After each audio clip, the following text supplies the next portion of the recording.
Hi everyone, welcome back to the Casual Watch Review channel. Well, I'm here at Bob's Watches, as you can tell by the little hang tags here, and I'm looking at 3 Breitling watches. Now, I don't often cover Breitling on the channel, and I'm by far no means an expert on Breitling watches, but I took the opportunity to try and pick what looked like the 3 best ones they've currently got for sale.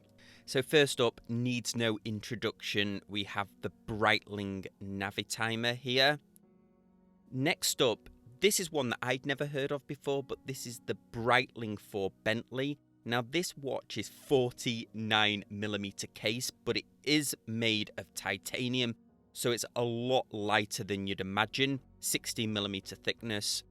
And then finally, this is the first time that I'd seen this watch. This is the Breitling Chronoliner.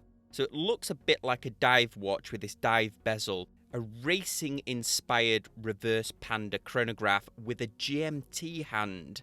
Let's start off with the legendary Breitling Navitimer. Not only is it an icon in the lineup of Breitling watches, but it's also a horological icon. This particular model is the Breitling Navitimer World, currently for sale on Bob's Watches for $4,995 pre-owned.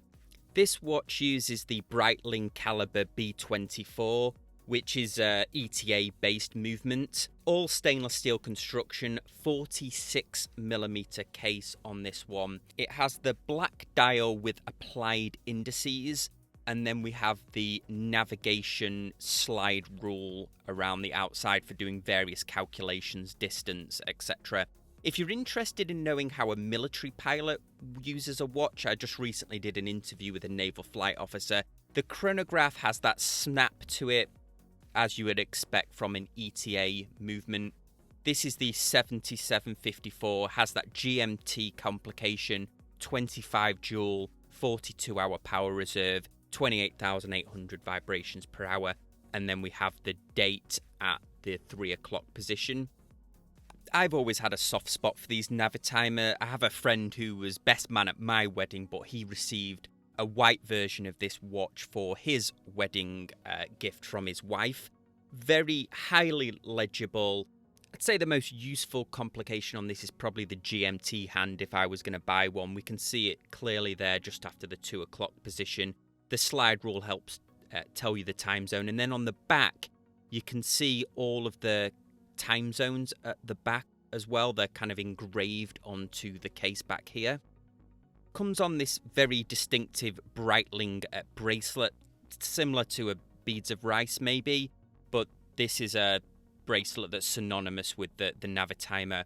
We have the Breitling clasp with the embossed logo, safety clasp, Breitling on the inside here as well. Very well made clasp, they all are on these Breitling watches, certainly the ones that I've seen anyway. The bezel, very smooth, omnidirectional, so you can move it back and forth. It's not ratcheted like a dive bezel. On this particular model, the Breitling logo has been printed on there, and then we have Breitling chronometer on the dial here. This is one of the few Navitimers that I've seen in person, and I was expecting the dial to appear to be a lot busier than it is, but I think with the separation of colour and also the chronograph dials are recessed in here. Looking at the dials, we have a 60-second the continuous 60 seconds, 30 minutes, and then a 12-hour for the chronograph here. That's very distinctive ETA snap, and then the snap back on the second hand here. Let's do a wrist shot here if I can get the clasp open. Not the best idea to do it with my white glove on here. Just make sure I don't interfere with the hang tag. So it's a 46mm case, 15mm thickness here. Let me just fasten it up, see if I've got lucky with this. Oh no, the previous owner's got a bigger wrist than mine. Mine's about a 7.3 inch wrist. If you've got a smaller than a 7-inch wrist, I'd highly recommend that you tried it on. You could easily also put it on a NATO strap as well to save yourself that little bit of extra room that the bracelet kind of juts out ever so slightly on. Overall, a very smart looking watch, very distinctive. So let's just put this Navitimer back down here. I know I'm putting the bracelet back on itself on the case back, but the original plastic is still on the back, so it's not going to scratch it. I know sometimes people wince when I put the the bracelet back on itself with my own watch. So next up is this Breitling Chronoliner. Now I have to say this is maybe my favourite out of the three watches. It has a very interesting look to it. It's clearly a reverse panda chronograph racing style watch, but it has some dive watch elements to it as well. We have a ceramic bezel, albeit a 24-hour bezel. The bezel, I believe, is ceramic all the way through, so it has a very cool knurling to the edge, easy to get a grip on. In fact, one of the easiest grip bezels I think I've reviewed on the channel.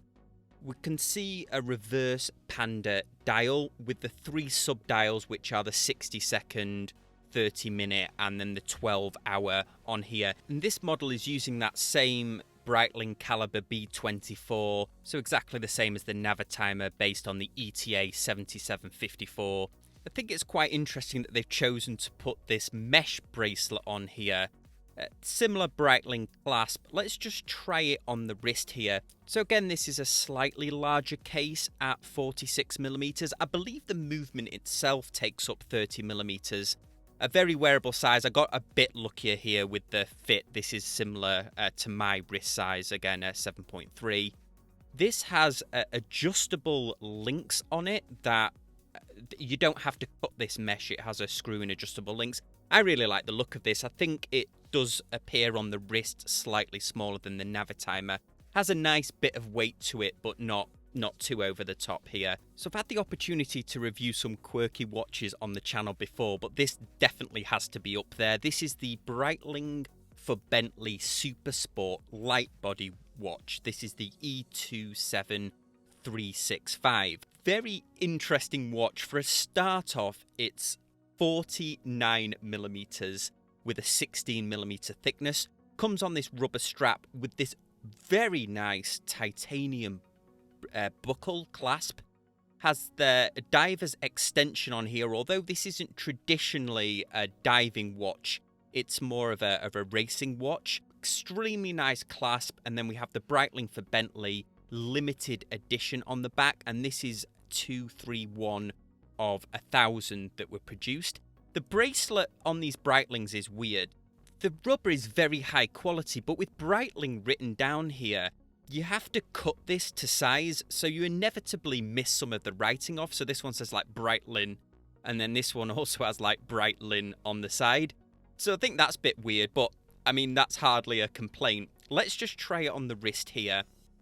49mm case, again on my 7.3 inch wrist, so it is larger. There's no getting around it, but it's extremely light with that titanium construction, titanium buckle on here, the nice applied Breitling logo on here, and then Breitling along the side. This is in terrific condition, this watch.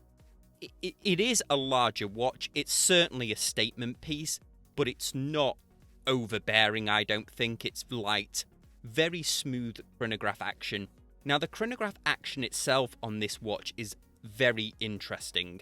It's based on an ETA 2892-A2 movement, 38 dual movement with a 42-hour power reserve, COSC certified.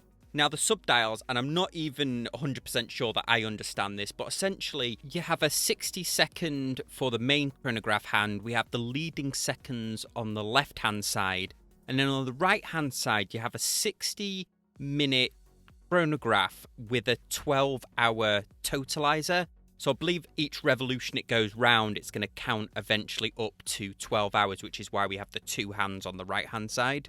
So it's a racing-inspired chronograph for timing races and things like that, rather than it being an aviation chronograph like the Navitimer, for example. So the bezel has a dual clutch system. Also, the bezel is screwed on with screws instead of snapped on. Very smooth. Now, this dual clutch system apparently allows the outer bezel to move faster than the inner bezel.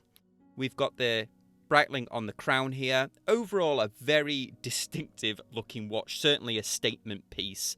So we've been talking about size all the way through this review, but let me just show you a comparison between my Omega Speedmaster Professional here. So here is the Navitimer. Here we have it against the Breitling watch. Now this is a 49mm case, and also it has a 24mm lug width. So a lot bigger than the 20mm lug width of the Speedy here.